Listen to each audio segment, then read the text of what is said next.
So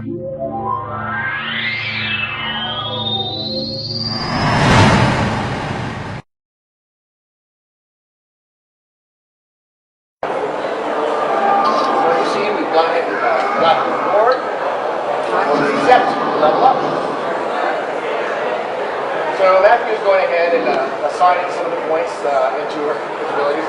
And now we're looking at what we're calling my story. This is really your story journal. It keeps a log of all the decisions and choices that you've made through your story so far, and also where you should be heading next. So I've been talking about our dynamic event system, and one of the things about dynamic events is, by their very nature, yes, they are dynamic. You don't know when exactly they're going to be occurring. They're not static, and so it's very important that we get people out exploring the world so that they can experience these dynamic events ad hoc, as quickly as possible. So to do that, fields around Seymour introduce the scout system. They'll work hard. Now there are some people who play MMOs where they just want to go out and explore and have with no guidance whatsoever. There are others who prefer pointers to where they think interesting content will be. And that's the point behind the scout system. We put these markers on your world map, gently point you in the right direction, so you'll see some interesting dynamic event content. So let's go ahead and head down.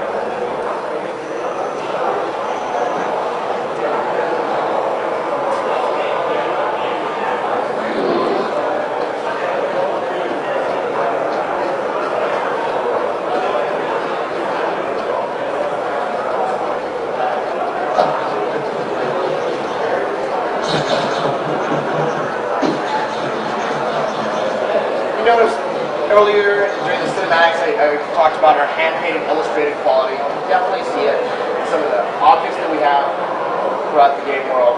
We try to keep that feel very much consistent across everything. So Matthew, do we know which events are ahead? We're heading in the direction of what I hope to do. I think I see some fire. The cool thing about most dynamic events is it's very obvious visually. If there's like a lot of fire, a lot of smoke going around, there's probably something there that you should check out. Grab a bucket and stand by. So in this particular case, bandits have been setting the wheat hail potatoes on fire. One of the things that Matthew was able to do is, first of all, beat the bandits.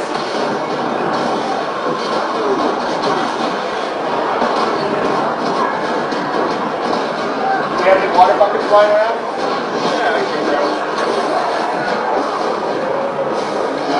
The other way to participate in that is just pick up a water bucket. This is what we call an environmental weapon. It went ahead and changed his skill log to a bucket that he can then use to put out fires. Looks like there aren't any fires, but I can possibly use that water bucket. Everyone eats meat and drinks milk, thanks. Somebody's go ahead and use the bucket to pick up more water than Chrys.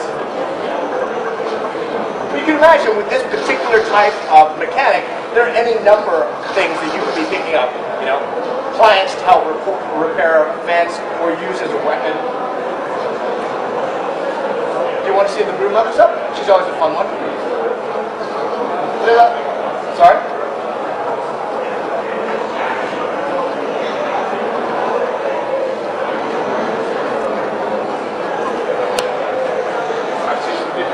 Yeah, so chance, again, it's lots of visual cues, encouraging people to stay in the world, not looking at their skill log necessarily or something else.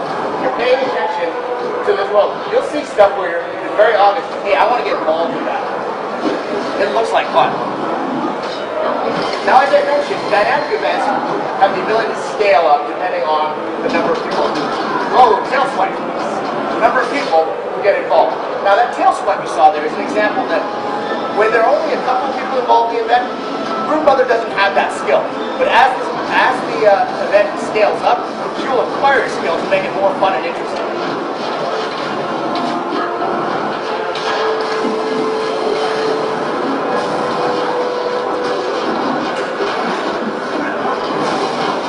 About our combat, as I mentioned, we want it to be pretty action-oriented.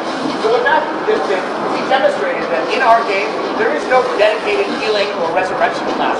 Every profession, every player can revive a person on the battlefield. What this does is, one, it keeps combat very fast-paced, and secondly, it really does create that social cooperation that everybody can help everybody else.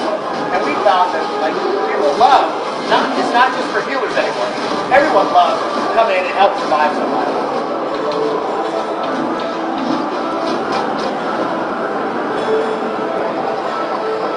So defeater.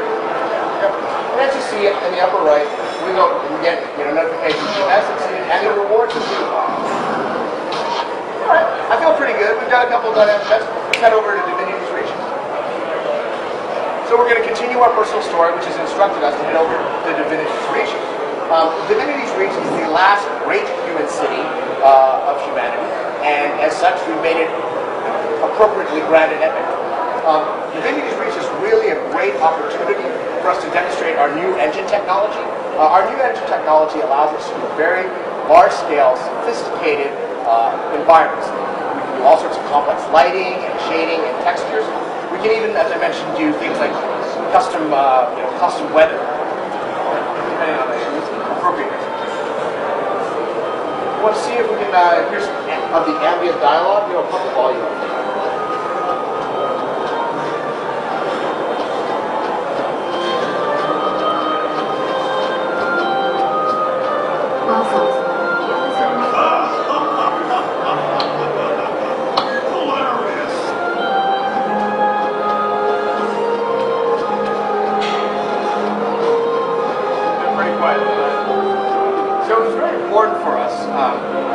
As you come into one of these cities, make them feel alive, make them feel bustling.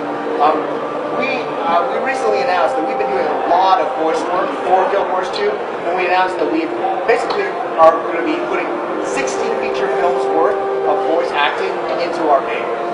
This is just one of the ways that we would be doing this ambient dialogue that you hear around the world that makes you feel the world's alive, and also you'll be learning very subtly what's going on in the world if you're listening to what people are talking about.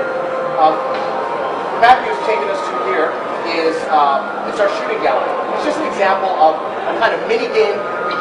We're going to be placing mini games in each of the cities so that players, when they're enjoying a little downtime between combat and adventure, have other activities that they can get rewarded.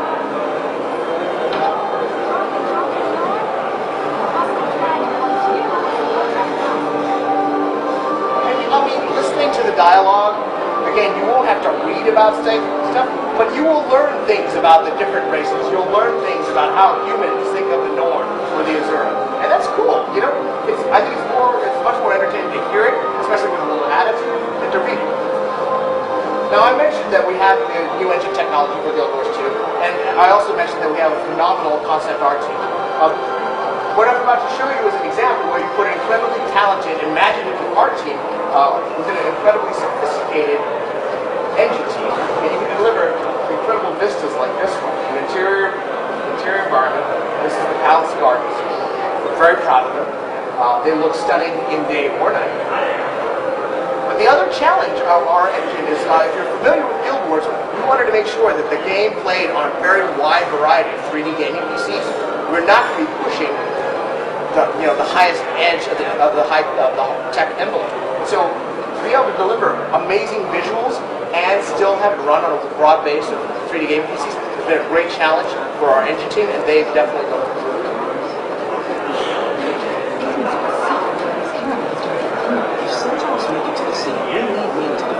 Yeah, we really don't like those centaurs. Alright, let's go ahead and head over to the Homistas. So I mentioned that we have the personal story, and personal story happens a lot in business. So here you'll see the city of Divinity's Reach is like a big wheel, 6 spokes, and each in between the spokes is a district. Here you have the Summer District, which is going to, for the humans, play the role of the home instance. The home instance is tied to your player. It will be set up to reflect the choices you made in your biography. But the home instance is a lot more than that. It will really, over time, the home instance will continue to change in a reflection to how you played the choices you made in your personal story. As an example,